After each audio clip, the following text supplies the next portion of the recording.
And welcome back to Sports the NEMO Way, the Miami Marlins episode. I always still want to say Florida Marlins. But the Miami Marlins episode, so one of the newer franchises in baseball. So we will be talking about their Mount Rushmore, as recent as it may be. And there is only four of us here today. Yes, I know you're thinking, well, Wade's gone again, but it's not true. Drew's not here this episode, so the other four of us will hold down the fort. Hopefully Drew can get back to us next week. But that being said, let's get started. Wade, who is your fourth member of your Marlins Mount Rushmore? I threw Miguel Cabrera on there. He's my number 3. He's my number 2. My number 2 as well. Well, I guess we're all somewhat on the So unanimous. Do you have Drew's list? No, I did not have a list from Drew. Oh, okay. Well, I put him on the list because I feel like he's the greatest player to ever wear a Marlins uniform. He's one of the greatest hitters ever. I saw some list a while back where he's like one of 3 players ever with like 500 home runs, 3,000 hits, and like 600 doubles or something like that. So, I mean, he's literally one of the top-tier greatest hitters to ever play, and he started his career off with the Marlins. He was really good there. That's where he started off. I think they won the World Series his rookie. Was it his rookie year or his second year? His rookie year. I thought it was his rookie year. So, I mean, he was there for one of their 2 World Series wins, and then he started his Hall of Fame career there, and I think he rattled off, 3 or 4 All-Star teams while in a Marlins uniform. I think he got a couple Silver Sluggers, maybe. He got 4 All-Star games and 2 Silver Sluggers with there, yeah. Yeah. And then in his 4 or 5 years, he had 138 homers there, 523 RBIs, hit 313. So, yeah, I just felt like with a franchise like this, even though he wasn't there very long at all, he was there for a championship, and he's an all-time great that played for the Marlins and had, so yeah. Well, I agree with everything you said, Wade. Like, he's probably the greatest overall player to ever play for the Marlins. Yeah. Now, like you said, it's only 5 years, and when I originally looked at that and saw 5 years, I was like, I'm probably not going to put Miggy on my list. But then all the other great players in their franchise are like 6 years and 7 years, and you're like, well, I guess I could go to 5. Yeah. Well, especially for him. Yeah. I mean, you're talking about a guy that won multiple MVPs just later in his career. He did have 2 top 5 MVP finishes for the Marlins.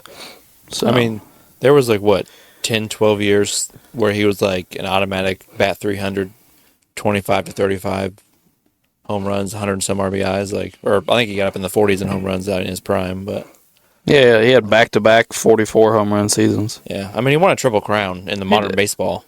He did. That by itself you're a badass. It hadn't happened since Yaz. Since Yaz, yeah. So I mean, he was an amazing player. Yeah, it was 40 years, something like that. Yeah, I think so. 40 or 50.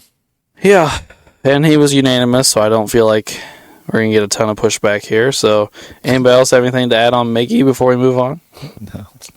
No, pretty good. All right, Uncle Doug, who is your number 4? My number 4 is Hanley Ramirez. Hanley Ramirez is my number 2. Oh, okay. It's also my number 2. There we go. I don't have him. All right. Well, it's 7 years with the Marlins. Gotta get my numbers going here. Had 148 home runs, 480 RBIs, 1,100 hits, batted 300, rookie of the year, couple Silver Sluggers. A second place MVP vote. Yeah. He also stole 230 bases. And he was a superstar there for a few years of his career. He was. He just played on a terrible, terrible Marlins team. Then fell apart. Him and Dan Ugla were like Boston. He went back to Boston, didn't he? And that's when it kind of fell apart for him. Yeah. Yeah. Sorry, I kind of interrupted you, Uncle Doug. No, that was pretty much it. Yeah, I mean, he won a batting title. He led the league in runs 1 year. How do you lead the league in runs playing for the Marlins? Yeah. Wasn't he? Because they went. They had a weird little stint where they went out and bought a bunch of players. And was he there? Because they had was it him and Jose Reyes? Did they have? Did they go out? No, the Mets bought Jose Reyes. They went out and bought, I thought, a couple guys to play with Hanley at one point, and then they hurry up and broke it apart. But maybe I'm thinking of a different team. I could be off on that. I don't know. They don't like to spend money. Well, they don't ever keep him for very long. No. The year he led the league in runs, their their catcher was Matt Trainer. I don't know. First baseman was Mike Jacobs.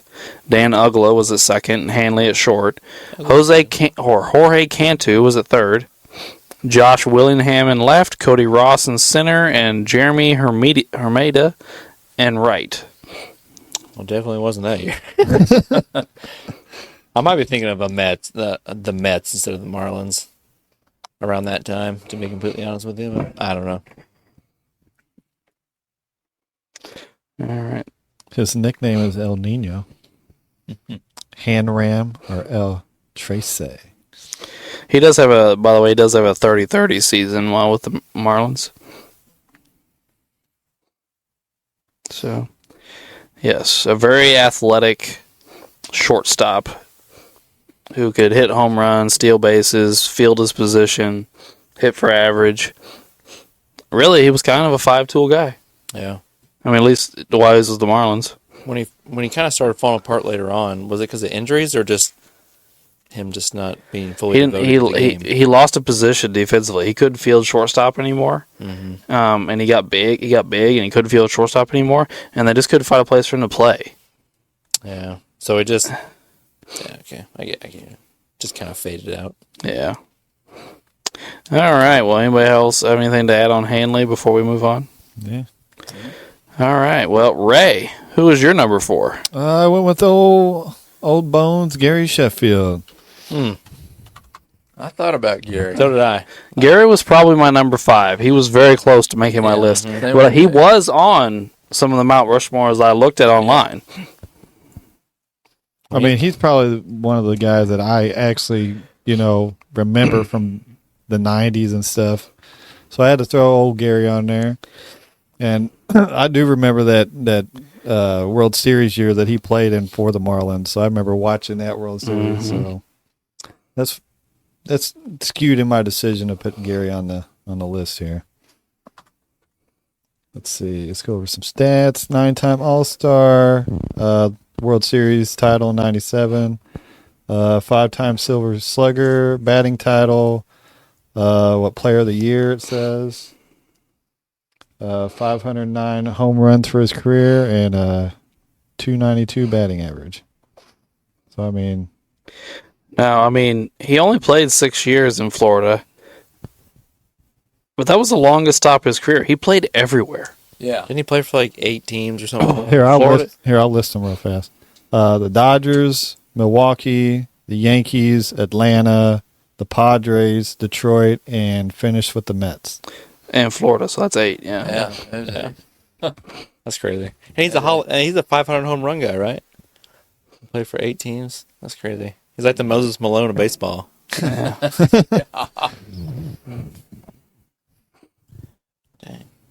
All right. But yeah, Gary Sheffield. Yeah, I always used to like Gary Sheffield back in the day. And when I created a player on MLB The Show, they always batted like Gary Sheffield. Yeah. I always The made bat my guy wag. do the bat wave. That's badass.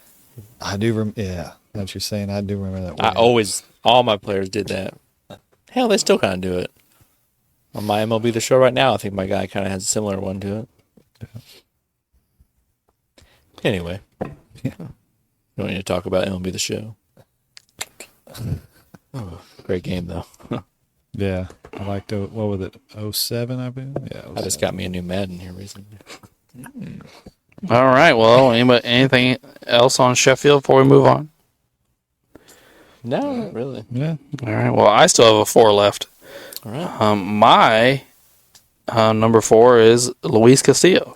That's my number 3. I thought about him. I put him at 1. I'll be honest with you. I wasn't going to put him on my list. I was going to put Sheffield on instead. But then, the reason I got convinced, just on a whim, I looked at the Marlins all-time leaders. And he's the all-time leader in like 6 categories. Yeah. Yeah. And the big thing is, though, is he played...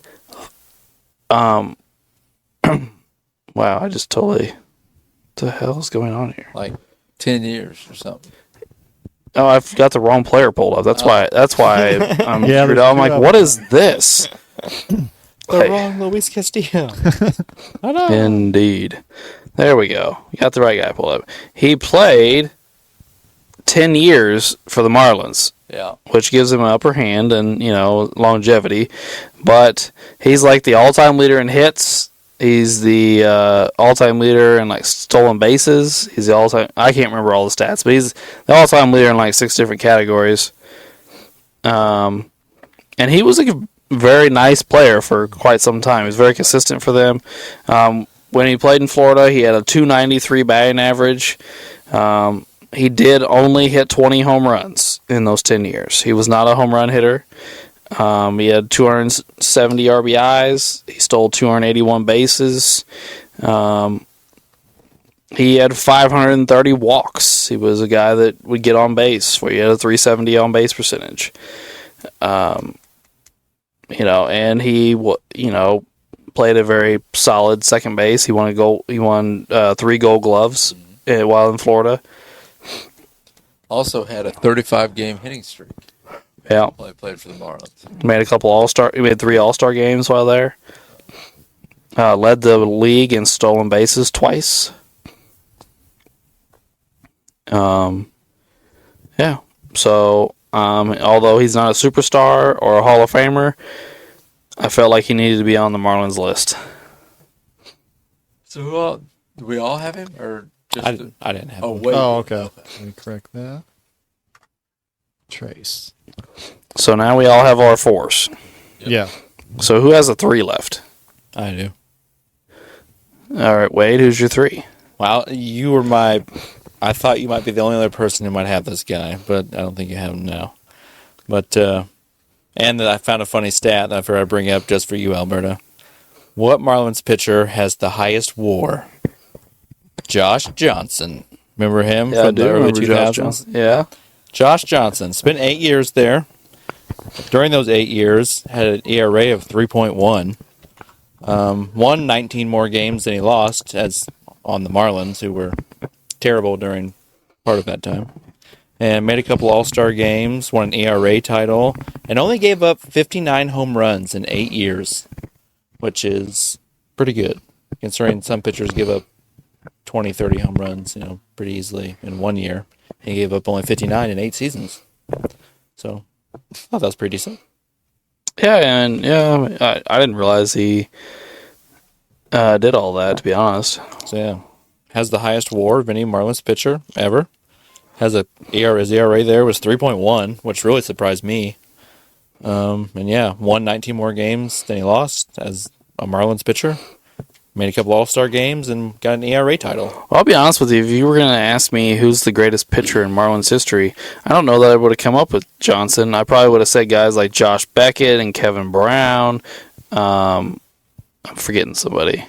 Willis. Yeah, Dontrelle Willis. Well, it was one of those things where, wasn't Willis only, really, really good for 1 year? 1 or 2 years, yeah. He was only there 4 and Yeah. good for a couple. And then, who was, not Brown, who was the other one you named? Beckett. But Beckett wasn't a lot of his prime years in Boston. I mean, they were, but he was their ace on one of their World Series teams. Yeah. I think the 03 team. I just don't think they had a lot of there's just not a lot of people that were just there for very long. Yeah, no, you're right. But yeah, I thought when I saw Josh Johnson, it kind of brought me down memory lane. I forgot all about the guy. And then I was just trying to do some research to see if there was people I couldn't think of, and I came across him, and I was like, I remember this guy. And I'm pretty sure, I want to say we used him a few times on our MLB The Show You're probably right. Battle Royales. But yeah, that just kind of brought me down memory lane. And then when I was looking at some of his stuff, it was kind of impressive. So I thought, hey, out of all the pitchers, I mean, you can make a case he might be their best one ever. So I threw him on the list. All right. Well, thank you there, Willard. Anybody else have a 3 left? I do. Ray? Went with another World Series winner from don't Cliff Floyd. Oh, Cliff Floyd, yeah. He was a good ball player. He was. I kind of remember him as a White Sox. I don't know why. That's just what sticks in my head. He was a left fielder and a first baseman. One-time All-Star. 233 home runs with a career batting average of 278. I'll be honest with you. When I think of Cliff Floyd, I think of the Mets. But he was a good ball player, and we're talking about the Marlins. Did he play for the White Sox? He played 7 teams total. You want me to list them these off? I just want to know if I'm actually right. And No, he does not play for the White Sox. Damn, I'm like 0 for 2 today. Did you play for the Cubs? No, I literally just thought of nothing but the White Sox. I thought of Cliff Floyd. But Florida was his longest stay at 6 years. Yeah. With another team below it we'll talk about later, Montreal. He 294 batting average with 110 home runs in 6 seasons. That's not bad. Yeah, I mean, Also a guy that stole a few bases too. 90 stolen bases during that time. Just a nice all-around player that did a little everything, but wasn't necessarily great at anything. I feel like these early Florida Marlin teams did not market the fact that hey boys, go hit the club up and stay in town. We'll give you some drinks at the champagne room, you know. But no, they don't stay there very long. I feel like they kind of fucked up that shit. And you kind of could have catered to your players a little bit better and kept them around. Yeah. All right. Anything else to add on Cliff Floyd? Yeah. All right. That's everybody's 3. Yep. Anybody have a 2 left? Already said mine. Yep, I'm out. I have my number 1 left. Okay. Yeah, me too. Me too. I have Stanton. That's mine. Me too.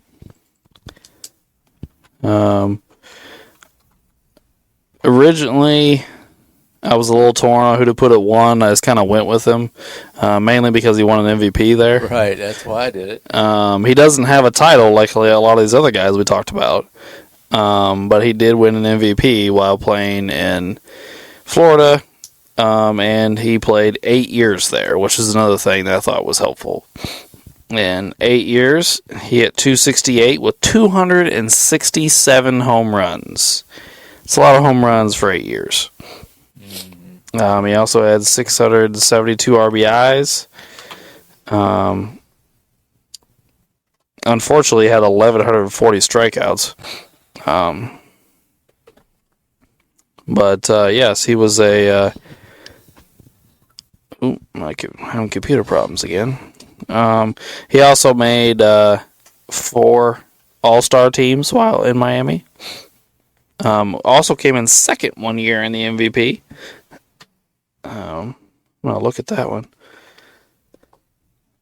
Who did he come in second to? To Clayton Kershaw. Oh. What did he do the year he finished second? He hit 288 with 37 home runs and 105 RBIs. Nice. Crazy part is, since he's left the Marlins and he went to the Yankees, everyone kind of thinks of him as a bust. Yeah, like everyone just kind of laughs at him and like he doesn't even try. Like he still might end up with like 500 home runs. He's got 402 now. Yeah, like everyone, like for years now, everyone talks about how he doesn't try and has sucked since he went to the Yankees. But I mean, he still sneaks in like if he's healthy, 30 home runs or 20 some home runs. Like so, like Judge just gets all the press. And... Well, it's because Stanton has now made it like he can't move anymore, so they can't play him in the outfield. So he has to DH, and then when he doesn't hit a home run, he can't run around the bases. Yeah. I think lots of people just think he doesn't really has no interest in doing anything but swinging for the fences. Yeah. But my point was, he's so talented, he might go down as a guy who never tried and has 500 home runs. That's true. So, This last year, he hit 191, but still hit 24 home runs. So he's able to, if he's able to stay healthy for 100, 120 games a year for the next 4 or 5 years, he'll push for 500 probably. Yeah. I mean, really, if he just kind of does what he's been doing. I mean, if he just has like one kind of comeback season where he stays healthy and hits, 38 home runs, and that gives him a huge boost, and he can kind of limp his way there, Yeah. Who knows? Because he's over 400. He's at 402. Yeah. So It's crazy. All the potential in the world, though. oh yeah. I mean, he's done some pretty nice things. I mean, it's not like we made him sound like he's a giant pile of poo, but I mean, he's done some pretty impressive things, and I don't know, things have just been weird since he went to the Yankees. But Well, let's just be honest. There's a huge difference in playing in Miami, where not even people in Miami watch, yeah. and then playing for the Yankees, where the whole country watches. he's had Like, a couple decent seasons with the Yankees, hasn't he? Like stat wise. I think he has. I thought he got to like 100 RBIs and 30 home runs a couple times. His first year in New York, he hit 38 home runs and 100 RBIs. Okay. And then he was hurt for 2 straight years and didn't really play. Just 18 games and 20 games. Well, part of that might have been the shortened seasons from COVID and stuff too. Is that around that time? Weren't there like multiple shortened seasons around there? 2020 would have been the shortened season. But he still only played 23 games. So, Yeah. and then the last 3 years he's played over 100 games, and I mean his seasons are all right. Gotcha. Interesting guy. Yeah. So that's everybody, right? Mm-hmm. Yep. So we got 7 guys for 4 spots. So Eh. did we all have Stanton, or did you not have him, Ray? I didn't have Stanton. Oh, okay. So we got 1 unanimous in Miguel Cabrera. We've got 3 threes with Stanton, Castillo, and Hanley. I don't think it's ever happened before. The only one unanimous, for myself personally, my number 4 was unanimous, and none of my other ones were. Yeah. That's funny. All right, so Ray doesn't have Stanton. Who doesn't have Hanley? I don't have. You don't have Hanley No. or Stanton, so you don't No. have either. No, Oh. I got Castillo, Cabrera, Sheffield, and Floyd. Okay, and And- I didn't see Luis at first, but Luis has 3 too. And who doesn't have him? I don't have. You don't have him. So me and Uncle Doug have all the threes. Yep. Okay. we do. So is anyone interested in putting a pitcher on there? Come on now. Jesus. At least threw one on my list. You know what? I'll put my Cliff vote. So no more Cliff Floyd. to And Hanley. Hanley? And Hanley's in. Hey. He was in. Hey, I just want to point out that this week, Drew is actually getting 0 of the 4. So Drew went from Mr. Undefeated to Mr. Defeated. I just want to point that out here. He's probably going to say there's another asterisk besides it. Yeah. Oh yeah. Yeah, he went from John Stockton to Anthony Davis. He should have sent his list. Trying to think. Let's see. What else do I have to do here? All right, so So you all said that the Castillo guy holds a lot of the records, right? yeah, He was there for 10 seasons? Yep. Okay. The longest hitting streak, most stolen bases, led the league twice in that. he has the most hits in franchise history. Yep. Okay. How long was Sheffield there? Let me look. Like 6 years, He was there. He was 5 there. years, something like that. 5, 6. Okay. 6 years. Actually, I want to go to Sheffield from Josh. I'll get off Josh Johnson and go to Sheffield. I like the Sheffield. Oh, here's the other thing. A reason I went with Castillo. He was there for both World Series, Oh, that is nice. which I didn't think was possible because the Marlins always sell all their guys after they win one. Yeah. Yeah, 97 and 03. He was there. He spanned them both. I mean, I don't have anything against Castilla. I don't think any of us are overly too worried about the Marlins. I don't know. If Sheffield was actually there 5-6 years, we're talking about a Hall of Famer and a guy with over 500 home runs. So I don't know. That was just my thought process. It's the Marlins. They need all the Hall of Famers they can get. Because right now we have one up there. And Stanton if Stanton gets up there, he'll be a borderline guy. I don't know if he'll get in. Hanley definitely won't ever get in. No, Miggy will be first ballot. Well, yeah. But he won't go down as a Marlin, though. He'll go down as a Detroit Tiger. Right. Yeah.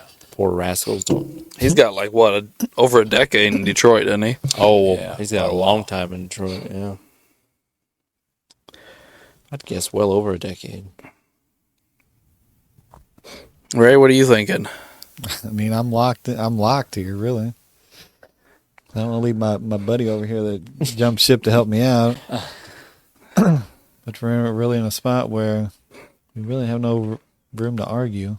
I mean, if no one is really that passionate, we can just jump on the Castillo train and you can go to Stanton and we'll just call it a day. I think that's what we're going to do. All right, Ray. let's do it. I respect you jumping the ship, Yeah. but we have to jump off the ship regardless. Yeah. It's going down, folks. All right, so that all our listeners know, here are our Miami Marlins Mount Rushmore members: Miguel Cabrera, Hanley Ramirez, Luis Castilla, and used to be Mike, now Juan Carlos Stanton. Not gonna lie, guys. That Hold on, wasn't let me very- hear this. Let me hear the story on that. Well, when he first came in the league, he was Mike Stanton. And then a couple years into the league, he changed his name to Juan Carlo. What was the thought process on that? No idea. Yeah, I don't know. One of them Ocho Cinco things. Yeah. Miami and Yeah. See, he's the one that got the champagne room locked up. Son of a bitch. All right. Yep. And that will end this portion of the episode and send us into What If. Wade, you got a What If for us? Well, my what if for this episode has to do with the Marlins, obviously. It's just what if the Marlins didn't completely get rid of every good player they've ever had after they won a World Series? Why do they, instead of, what if they kept all their players and kept trying to compete instead of breaking up their teams every time they won a World Series? What would happen? Would they keep winning more championships? Would Miguel Cabrera remain there for his career and be the greatest Marlin ever, or go down as one of the greatest players ever as a Marlin? There's lots of possibilities. Lots of people were in and out of there. What if Sheffield sticks around longer, and you have him and Cabrera and like Mike Lowell was there, and there's so many players that were both iterations. I pulled up the 97 team just so we could talk about who was there. Charles Johnson was their starting catcher. He's a multi-time All-Star, a lot of Gold Gloves. He was a very quality catcher. I think he went to Colorado after this, I think. Jeff Conine was their first baseman, and I believe his nickname is Mr. Marlin. We didn't bring him up in the Marlins Mount Rushmore. Luis Castillo was the second baseman. Edgar Renteria was the shortstop. on to play for the Cardinals. Bobby Bonilla was the third baseman. Over Bobby. Yeah. Moises Alou was started in left field. There we go. Very good player. Some guy named Devin White played center field. I'm not sure who that is. And Gary Sheffield started in right. There's a lot of really good players in there. And that is. That 97 squad was Their backup middle infielder was Craig Counsell, yeah. who went on to win a World Series with the Diamondbacks later. Also one of the craziest batting stances ever. Yes. Cliff Floyd was their backup outfielder. Damn. And then pitchers, you had Kevin Brown, a Cy Young winner. You have Al Leiter. He was good. Yeah, another very good pitcher. Levon Hernandez, who went on for fame with the Yankees. Yep. Rick Helling. Don't know a lot. Sounds familiar, but Yeah, it's really the only guys I recognize the names. We don't. How many relief pitchers from the '90s do you remember? 2. Rivera and Hoffman. So I would say that there's a lot of talent there, gentlemen. There's a plethora of really good MLB players. I mean, Moises Alou was very, very good. Sheffield's a Hall of Famer. I mean, you said Mike Lowell, right? Mike Lowell was a pretty quality Mike player. Lowell was not here yet. He was in the second So, one. the next one. Yeah. Who was the infielders that you named off? Luis Castillo, Edgar Renteria, Bobby Bonilla, Renteria, and Jeff Conine. Renteria was really good for a while, and was Renteria the one? Did he have a game-winning hit? Didn't he? Wasn't he MVP of one of the World Series? I was gonna say, did he have some sort of game-winning single in the World I think Series? He did. Yeah. Yeah. Had a big World Series. I thought. Yeah. World Series MVP, yep. Yep. And he had a successful career after that. Well, then the '98 Marlins were Greg Zahn at first. Derek Zahn was the catcher. Derek Lee was at first. Derek Lee, yeah. Craig Counsell at second. Yep. He'd moved up. Renteria still at short.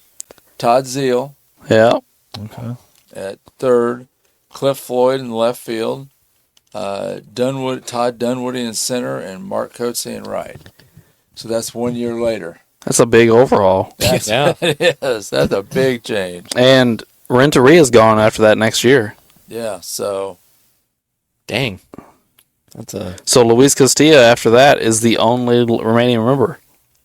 wow. That's 1 year later.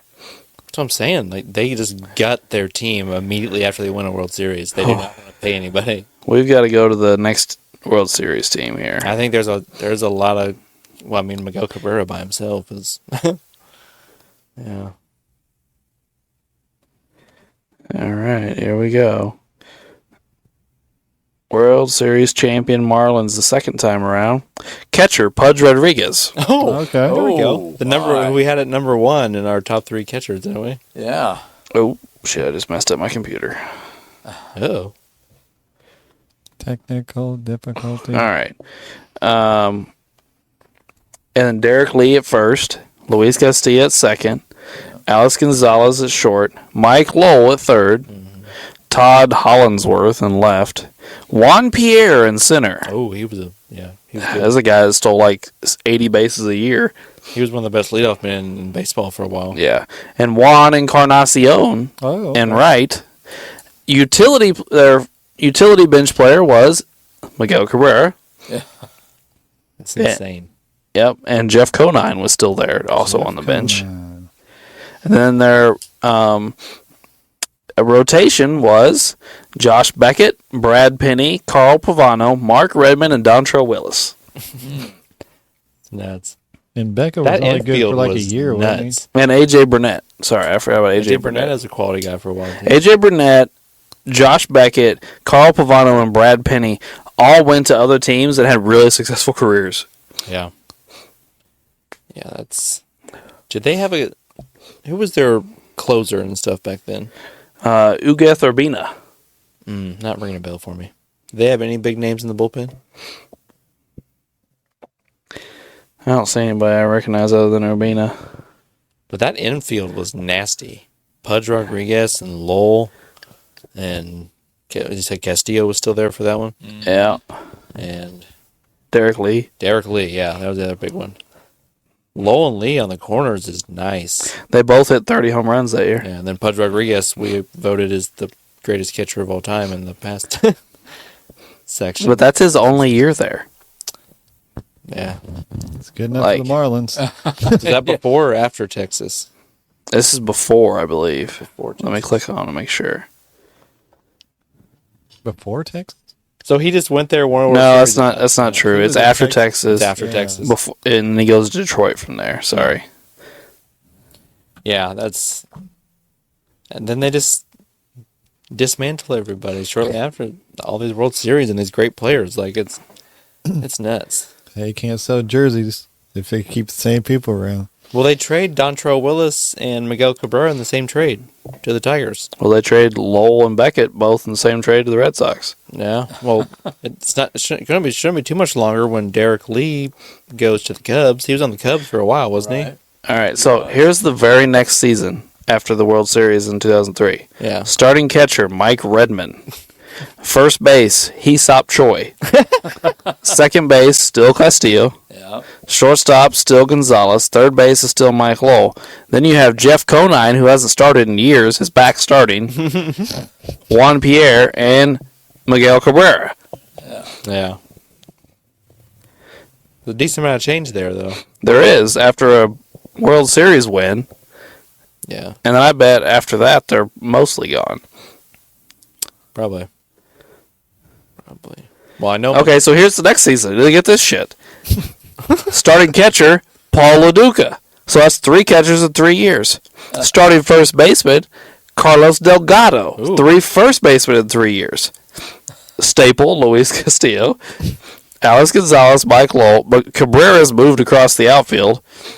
Juan Pierre and Juan Encarnacion is back. Oh. All right.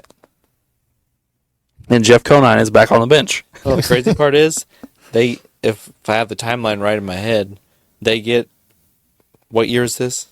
This is 05. 05. So is this, they don't have Delgado for long, do they? I wouldn't think so. So like, Delgado we talked about a few, handful. He's of gone the episodes next ago. year. Yeah.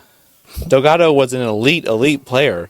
Like a 30, 40 home run, 100 RBI guy. And they got him for a year and got rid of him. Okay, so here's 06. What's going on? Miguel Olivo, the catcher. So Yeah. 4 catchers in 4 years.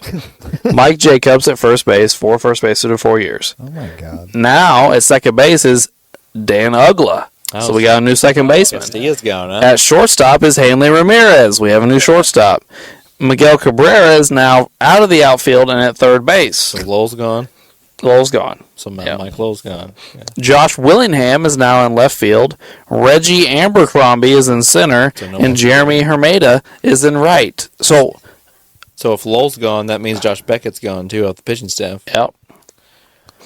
Oh, Their pitching staff is Dontrell Willis, who sucks Ricky then? Nolasco, Josh Johnson, Anibal Sanchez, and Scott Olson, whoever the hell that is. So that's one person left from the championship team 2 years Yeah. before that, Yeah. and it's Dontrell Willis who sucks at that point, who they're getting ready to ship to Detroit as something they have to throw in with Miguel Cabrera. Yeah. Crazy. Imagine if they get like a mixture of that, because obviously you're not going to acquire and keep all that if Right. you don't blow up your team. But imagine if that first team keeps a lot of those studs, and then they're able to maybe get 1 or 2 of those other guys that come along through their farm system or something, or as a free agent, they still grab a couple of those guys. Like, they could have been a dominant Yeah. force around that time, and they just didn't care. Yeah, because Well- they had some aging guys that they could have paid, not Yeah. as much, and could have kept the cap down. Yeah, it wasn't that many years between World Series. Yeah, 6 years. Yeah, it really wasn't. That they could have kept that core and brought in those young guys, and I mean they could have been dominant They really could that have. whole time period. I guess the question that we need answered that we're probably not going to be able to answer at this point is how many of those young guys were brought in trading these guys? Yeah, that's true. Yeah. Like we just saw that Hanley and Anibal Sanchez were both brought in trading Beckett and Lowell away. Right. I'm sure there was other guys that kind of were in that same mold, but let's go back to the '97 team, okay? And let's not say you keep everybody, but like you keep Gary Sheffield, the Hall of Famer. Pudge Rodriguez. Well, that's the second one. Oh, it's the second one. And then you already kept Luis Castillo, so let's just go ahead and say you keep him too. And that's nothing bad. Let's say you keep Renteria. Yeah. So now the middle of your infield is good for probably the next 10 years. Yeah. And you're talking about both guys that routinely make all-star games. I mean, because Renteria goes on to make a bunch of All-Star games with the Cardinals. Right. And then you have your superstar in the outfield in Sheffield. Who am I forgetting here, guys? Bobby Bonilla. Say what? Bobby Bonilla. Yeah, I gotta look and see where he's at in his career at that point. I mean, they didn't have. Yeah, he was probably aging. Like he was probably on his way out by then. And then you have Kevin Brown as your ace. So if you lock him up, we forgot Moises Alou. Yeah. Moises Alou, you keep him around. Bobby Bonilla is 34 at this point. Yeah. You probably just use him as a rental for a couple of years. Yeah. Just have him motivate the young guys and get them on track. Did they bring Juan Pierre up through their farm system, or did they acquire him? It's a good question. Because if he comes up through the farm system, he comes up and joins Sheffield out in the outfield. That is a perfect pairing of speed and power, and yeah, Pierre can make up for Sheffield's lack of defense. And yeah. Juan Pierre was really good there for a little bit. He was. Base stealing son of a gun. He was very good. They also had Preston Wilson in center before Pierre. Preston Wilson was a nice ball player there for a few years. I just don't understand. I know you're talking about the older one, but the Pudge part. You get maybe the greatest catcher ever to a team like the Marlins, and as soon as he's there, he helps elevate you to a World Series, and then the next year he's gone. Like, I don't know. No, Juan Pierre came up with Colorado. Oh, okay. All right, some hot shot little GM that thought he was going to be a fireball and do a bunch of crazy stuff and When fucked you have it up a million times. Well, when you have someone like Pudge, it's not just about what he can do with the bat and and throwing people out at second base. It's what he does for your pitching staff and how he elevates everybody. Yeah. Like, And especially at that time, because their entire pitching staff was like 20-something years old. So, like, he would have made them, like, how important was Molina when Molina did that for you guys for 2 decades? Oh, yeah. Yeah, or Veritek did it for you guys. Like, that's hugely important. And you have maybe the greatest guy ever at it. Like, in our top 3 episode or whatever it was, we pretty much said it was him or Johnny Bench is the greatest catcher ever. So, like, I just feel like if you're the Marlins and you get Pudge Rodriguez, you better keep that guy. Well, yeah. And the Marlins don't draw a lot, but somebody like Pudge is going to bring in a lot more fan support and be tremendous for the young pitchers. And then, but you let him go, and then a handful of years later, after Miguel Cabrera's become one of the probably 10 best players in baseball, you let him go. Yeah. Now, I don't know all the details surrounding either one of those players. Maybe there's something went on, and we don't remember it. But it's just like, oh my goodness. Yeah. If you're the Marlins, a team that hasn't been around very long at all, you're not a very popular team, and you have 2 all-time greats come through your franchise for a short period of time. You got to try everything you can to hang on to them. And well, if you can't. But how do you think the fan base felt? Like, they probably felt fucking destroyed every single time. Yeah. But that's what the owner always blamed it on, is nobody comes to watch our games, so I can't afford to pay these guys. We got to get them a better marketing department than what the fuck they had, apparently. And with a lot of these teams, I mean, we've thrown a lot of players out there. There's only so many you can retain. Right. But at the same time, you get to pick and choose which ones you really get to, throw money at, and I feel like they just didn't care. That's just like the owner just didn't give a shit. Well, like, I totally understand that Miami probably isn't the biggest sports market on planet Earth, but They just have fans that aren't like fully devoted, like yeah, what do they call it? Sports fans. Fair weather fans. yeah. I also think it's kind of like LA, where there's just a lot going on. And, like, so if you're not good, they don't care about you. Well, even during the Heatles days when the LeBron and D-Wade and Bosh, they said the Miami Heat fans would show up late to their games. oh, yeah. They said, but like second, third quarter, they'd be packed in there. But like sometimes in the first quarter, you'd go in there and, it's the big 3 Heat, and they weren't even full yet. They said they would show up late to the game. Like, large groups of the fans. Hey, they had to pick up the cocaine from the cartel before they hit the second quarter. Miami. Well, to get back really on topic, I think if they wouldn't have sold off the 97 team, I'm not saying they would have rattled off a whole bunch of World Series, but they would have been contenders year in, year out. And then if they could have added just a few of these young, talented pieces from the 03 team to that 97 core, I think they at least could have won that second one, if not maybe end up with 3 or 4 instead of 2. Well, even if just Miguel Cabrera comes, that's a huge boost. If you get Miguel Cabrera and you add not all 5, but 1 or 2 of those young pitchers to Kevin Brown and Al Leiter, then you're looking at it going, ooh, this is like if you have Beckett and AJ Burnett or something to go with Kevin Brown and Al Leiter. That's a really fearsome 4-man rotation right there. Plus, you're adding Miggy to the Sheffield and Moises Alou and Renteria and Castillo lineup, and maybe even Derek Lee or Mike Lowell, like any of those guys. Well, the thing is, too, the Marlins had a reputation for selling everything off. Yeah. So free agents didn't really want to go there. Yeah.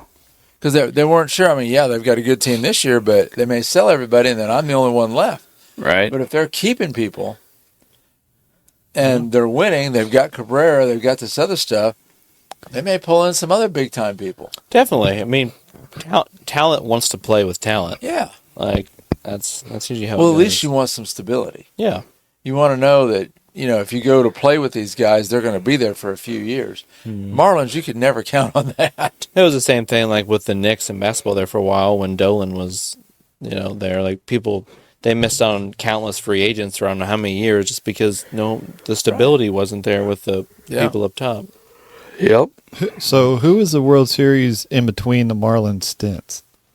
What was their team? There would have been a couple of Yankees. There would have been Diamondbacks. The Diamondbacks. There would have been The Angels won one in there.